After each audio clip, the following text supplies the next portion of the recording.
Hello everyone!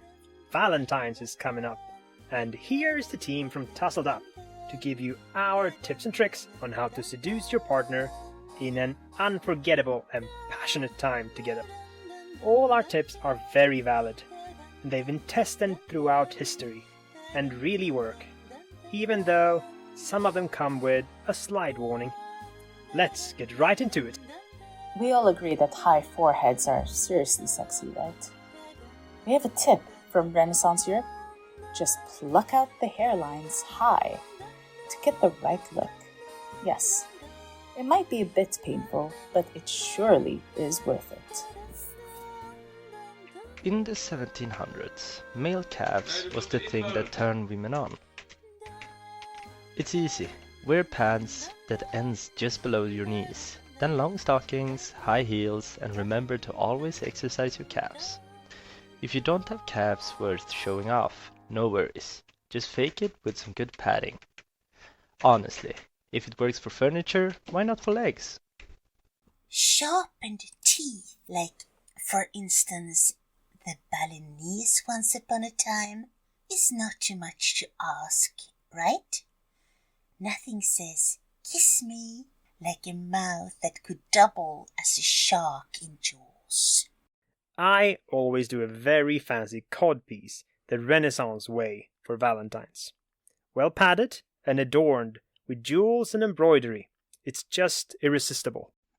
Since I'm quite pale-skinned, I use a tip from Victorian England, the pale and sickly look.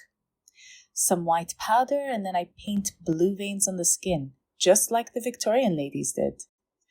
When I do just a tint of blue under my eyes, I always end up in someone's bed. Sure, sometimes the bed is in the ER, but... Personally, I think scars. The 19th century German way is like the sexiest thing for men. And if you're not man enough to charge someone for a Napier duel, just cut your own cheek, as they did. Completely worth it. I think lips is the way to go. Victorian women came up with a great idea of rubbing cayenne pepper onto the lips to make them swell and go red. I mean, kiss lips with some cayenne pepper on them, and you will surely feel it. Roman men use lye to bleach their hair blonde, copying the exotic look of their German enemies. Blonde hair was considered wild and sexy. Sure, lye can cause some irritations and blindness, but you get that sexy blonde look. Another way to reach that irresistible Victorian paleness is leeches. Just go out into some swamp, pick them up, place a number on your skin, leave them sucking until they drop, and you will get that anemic glow, because you will be anemic. Think early 1800s, the Regency era in England. Men wrote to each other about exactly how to sit and to hold their legs, to flash just the right amount of ankle. To get it right this Valentine, I have practiced a lot of ankle flashing. Ever thought of applying rouge in the sexy way? The way of the French nobility in the 1700s? Of course, a big spot of rouge on chalky white cheeks was the way to go to the ballroom. But there were more naughty ways of using rouge. It could make your cleavage glow. You could use it on your knees, ooh la la, or even on your buttocks. Okay, yes, it contains some lead and might poison you a bit, but apart from that, it's a glowing idea that you really should try. I think we're being way too old-fashioned here. Let's do some more modern, sexy tips for you. We surely have some nuggets here you can't resist. I will start with a goodie from the early 1900s. Arsenic. Pale skin was desirable, so women would eat arsenic wafers to lighten their complexions, despite the health risks. Nothing screams romantic glow like slow poisoning. Bonus points if you survive long enough to get the compliments. 1920s. Lips should be plump.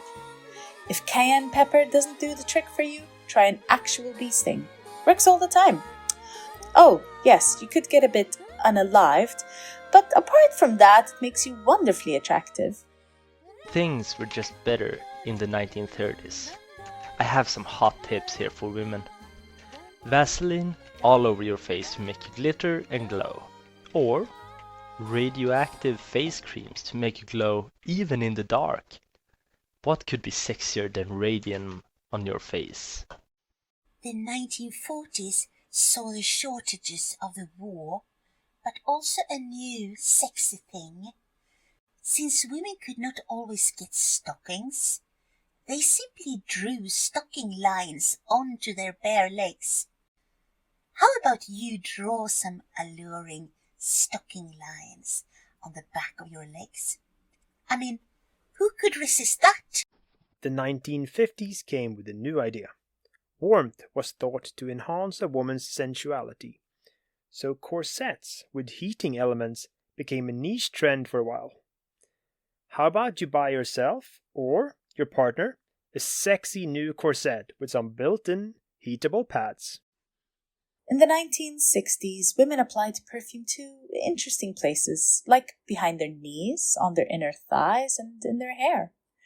The idea was to leave a trail of fragrance wherever they moved. You know that choking feeling of walking into an elevator that reeks of perfume? Well, choking is to be one of the ways of enhancing your love life. Pheromone perfumes was a thing in the 1970s, since we have discovered that pheromones were sexually attractive. Some stank of musky sweat. So, yeah, I would say that some heavy works daily and no showering for a month should do the trick for you. Speaking of sweat, in the 1980s, the fitness craze gave rise to fake sweat, with glycerin dabbed on collarbones and shoulders to mimic the "I just finished aerobics class" glow. You don't have to combine it with an outfit in lycra, a sweatband and leg warmers, complete with high heels, but it is highly recommended. A thing from the 1990s are the VPLs, the visible panty lines. It was considered very sexy to let everyone see the shape of your underwear. This year, I am going to combine that with a new, well-padded codpiece in neon green with radium glitter.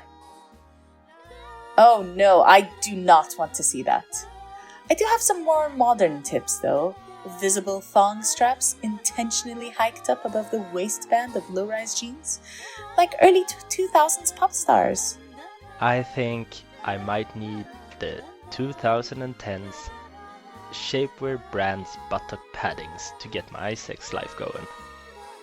I have buttocks to spare, so I am going for the 2020s cut out everything look. If there is fabric, there is a reason for grabbing a pair of scissors.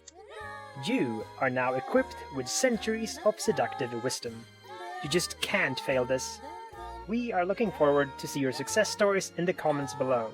Well, after you've liked the video and subscribed to our channel, of course.